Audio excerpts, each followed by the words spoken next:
Welcome to my Days of Our Lives official channel. I hope everyone is having a wonderful day. Before we begin, please hit the subscribe button and give this video a thumbs up. Today on Days of Our Lives, Nicole and Eric have an emotional goodbye. EJ's press conference backfires spectacularly, and Bobby pretends to have information on Lee's murder, while someone recalls carrying out the crime. Bobby reads his book, The Remaining Soul, when Marlena enters his room. He dismissively claims he will only communicate with Jada and no one else. Marlena tries to persuade him to talk about Everett's past, but Bobby simply wants to get back to his work. Marlena says they can't continue like this and departs. "We'll see about that," Bobby says to himself. As they eat breakfast at the pub, Jada tells Rafe that she met Bobby yesterday. Rafe casually mentions that he isn't even genuine. "He was real to me," Jada says with a harsh tone. After Rafe apologizes, Jada informs him that Bobby claims to have knowledge about a murder. Rafe considers it manipulation, but Jada is willing to hear him out. Rafe is concerned that he may become violent and wants her to avoid him. As Melinda nervously awaits Kristen in the square, Connie, a mousy middle-aged woman, approaches her. Melinda remembered her as the vengeful angel that assaulted her on Valentine's Day and held her responsible for Lee's death.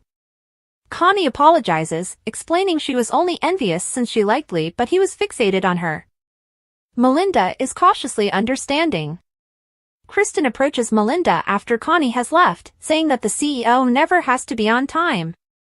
They sit at a table as Kristen tries to figure out why EJ wants her to hire Melinda as DiMeras' general counsel.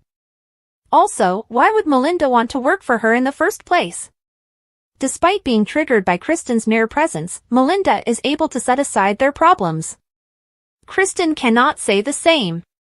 At the DiMeras mansion, EJ hurriedly informs Stefan that Gabi must convey how bravely he battled for her freedom at his press conference.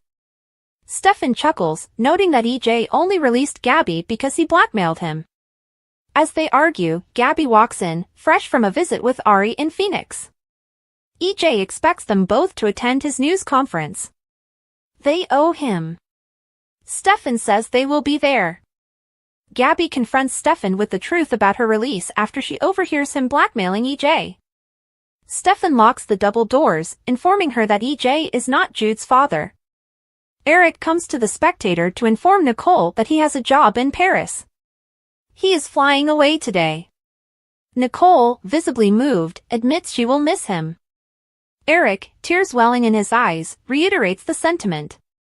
However, given EJ's dislike for their collaboration, it may be for the best. Nicole claims he loved it even less after seeing them kiss. Eric reels.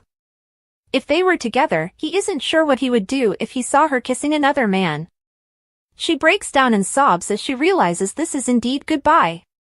He caresses her face as she advises they avoid saying the words. Tears fall as they embrace. At the pub, Jada tells Rafe that Bobby will not hurt her, but Rafe believes it is too hazardous. Jada reminds him that this is her job. Would he be concerned about his male detectives? Rafe assures her that he isn't connected with any of his male detectives. He eventually relents and proclaims that he would accompany her. Jada understands Bobby will not tell her anything if he did. She needs to travel alone. Rafe despises it, but warns her to be careful. "I love you." Kristen says in the square that she doesn't want to always look over her shoulder at Melinda. Melinda assures her that this will not be the case. EJ joins them, offering Kristen his DiMeras shares to complete the transaction. Kristen, although suspicious, agrees. After she leaves, EJ advises Melinda that she should keep her mouth shut about Jude's paternity. She assures Nicole will not hear about it from her. Nicole saunters towards them. Won't hear what? EJ claims he intended to tell her personally that Kristen hired Melinda. Nicole informs EJ after Melinda's departure that Eric has accepted a position in Paris. EJ believes it is the best decision for everyone. At the mansion, Gabi tells Stefan that they must tell Eric the truth. It killed her to be apart from Ari. She refuses to let Eric miss out on his child's entire childhood.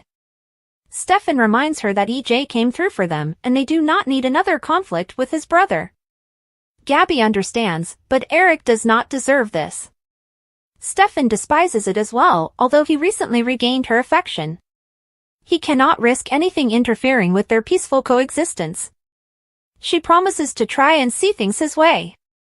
Jada enters Bobby's room seeking information about the murder. Bobby wants to be released first. She accuses him of playing games and prepares to depart. He stops her. Rafe arrives at the square to support Gabi at EJ's news conference. Connie interrupts them to express her delight that Gabi was released. She understands Lee would not want her punished for his murder. She walks away, leaving Rafe to ponder how unusual it was. Kristen summons Melinda to the mansion to sign the contract. Kristen then questions why EJ fought so hard for Melinda's job. Melinda can only answer that he is doing what is best for himself. At the townhouse, a depressed Eric informs Marlena that he is leaving for Paris. She understands his desire for distance. He confesses he attempted to move on, but Nicole would always be a part of his heart. Nicole joins other reporters in the square as EJ begins his news conference. After hyping Gabi's liberation, he encourages her to speak a few words. Gabi is grateful to Stefan for loving her and fighting for her independence. She also thanks Rafe and Jada before addressing the victim, Lee. He can now rest in peace now that his genuine murderer has been identified. In the shaky footage, Connie's forehead dramatically wrinkles and her lip sags as she stares ahead in Lee's flat. Using keys, Connie enters Lee's old flat and remembers stabbing him. Back at the press conference, Nicole inquires about EJ's role in reversing Gabi's case. Gabi praises EJ while angrily noting that he put her in prison in the first place. She claims they both let their emotions drive their decisions. In his situation, EJ imprisoned her out of hatred, but then released her out of love. Love for Nicole. He only exonerated Gabi because he was frightened of losing Nicole to the guy she actually loves, Eric, the father of her child. On Days of Our Lives, Xander may not have many supporters, but he can always count on Maggie, his former and future mother-in-law. In many respects, she is both Sarah and Xander's mother. And we're not only talking about the fact that she was his stepmother without knowing it. Their friendship, love, and respect for one another have stayed constant during his time in Salem. According to Paul Telfer, Maggie loved Victor but also learned to tolerate his extreme moral turpitude. And I believe she can't help but see that in Xander, whether she knows or not he's Victor's son. Additionally, he comments, I feel like people always forget that, on top of all the terrible things that Xander has done, he did save Maggie's life when she thought she had killed Adrian in that car crash drunk driving and wanted to kill herself in jail. Despite all of Zara's ups and downs, and Xander's misdeeds even after turning over a new leaf, Telfer adds, it would take a lot, I believe, for Xander to do at this point for Maggie not to be like, yeah, but he's all right by me because he saved my life. He adores my daughter. He treats her like a deity.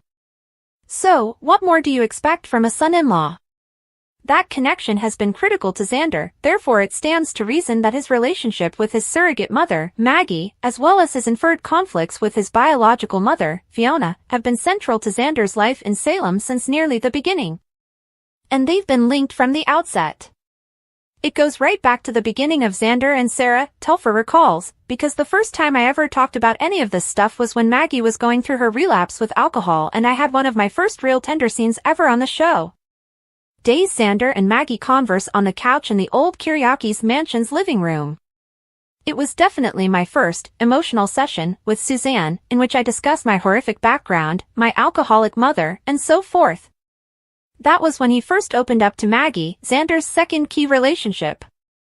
So, he tells me, to have it finally play out consistent with the backstory that I'd already established is really satisfying. While Telfer remains tight-lipped about how this long-awaited reunion between mother and son will unfold, Maggie will undoubtedly play an important role in the plot. And, ideally, if Xander ever needs it, she will be a source of support that his real mother may never be able to provide. Thanks for watching. If you like this video, so please don't forget to subscribe my channel and don't miss any update.